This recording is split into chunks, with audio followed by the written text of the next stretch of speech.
Volkswagen proved to the world that small could be beautiful. It was also smart, reliable, affordable, and fun. When the Beetle burst onto the post-war scene, it turned the automotive world upside down. The shape of a Beetle is as recognizable as a Coca-Cola bottle. It's a classic, not because it's rare or expensive, but because it had such an impact.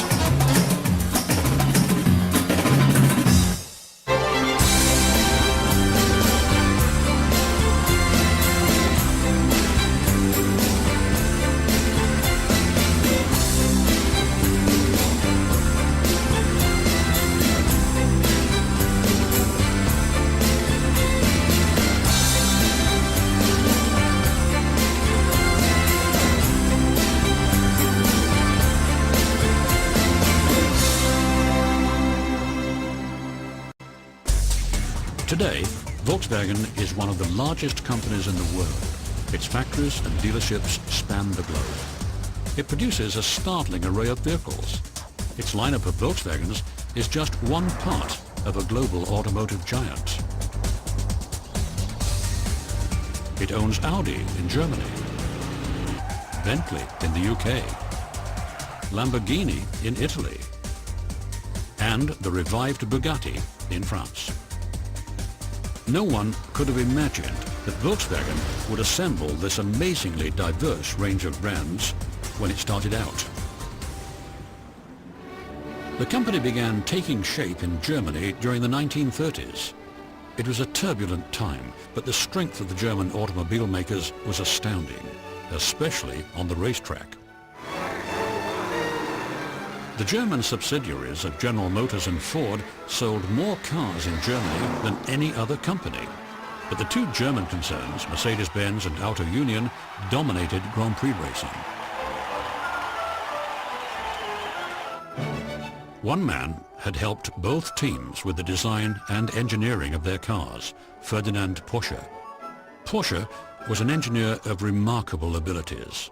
His skills didn't escape the notice of Germany's Chancellor, Adolf Hitler.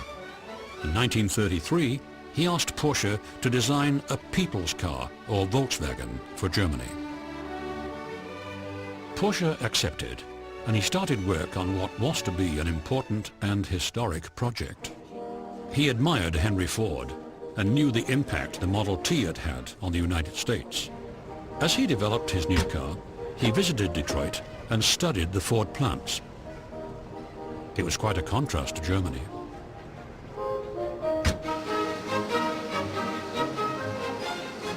While companies like BMW were building small cars such as the Dixie, Germany had never had an inexpensive mass-produced car that was the equivalent to the Model T.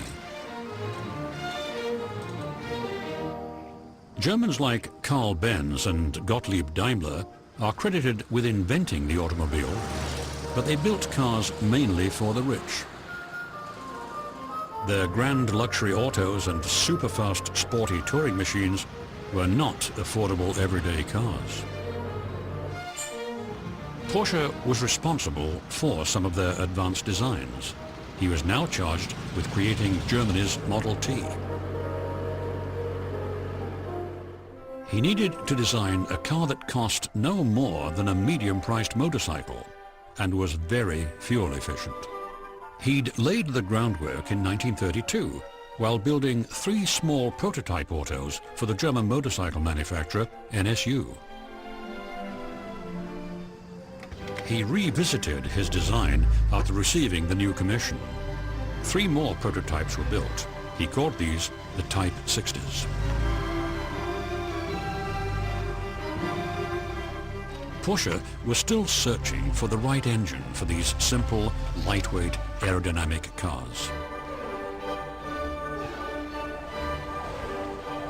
He knew they should be rear-mounted for better traction and air-cooled to prevent freezing in the winter, particularly desirable in Germany.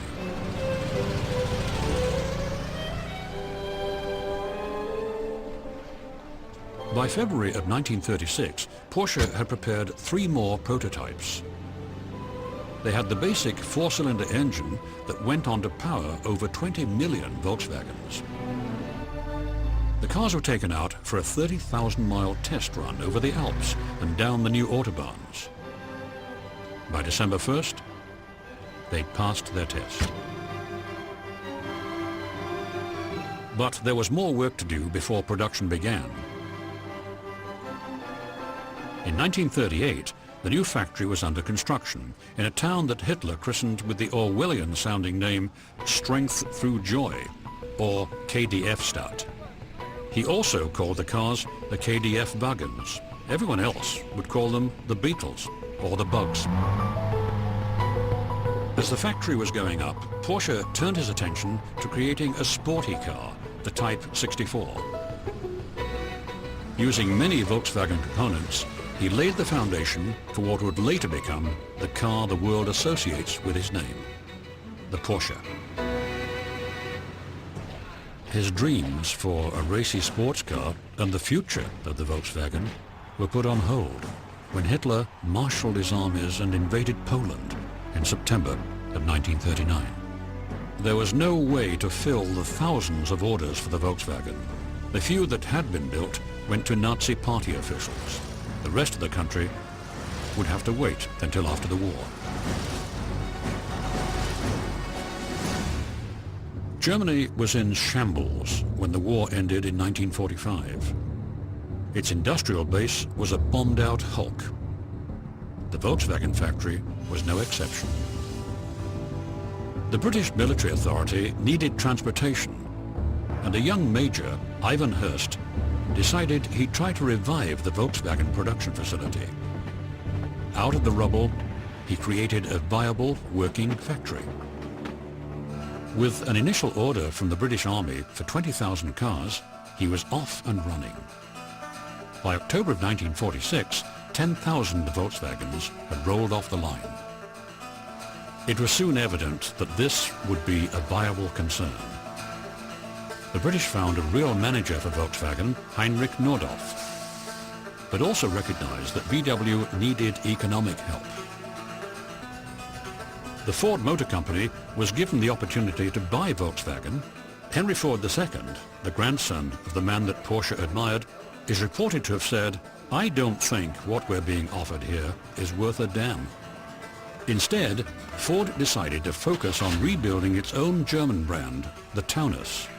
It's interesting to speculate about what would have happened if Ford had taken over VW. Nordhoff realized there were challenges. He said, "The Beetle has as many faults as a dog has fleas." But as Germany's economy recovered, there was a growing appetite for cars.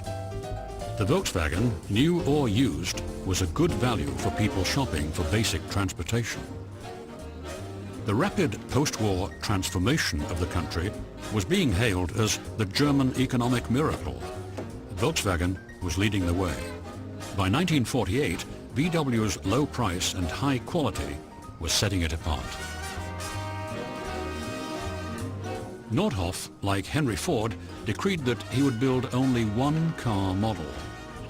He would do it well and make only the design and engineering changes that were necessary. Nordhoff rejected the idea of the annual new model change. These were entrenched in the United States, where flashy new and often bigger cars were always thought to be better. The changes were usually cosmetic. There wasn't much new under the metallic skin of the cars coming out every fall. Detroit was selling the sizzle rather than the steak.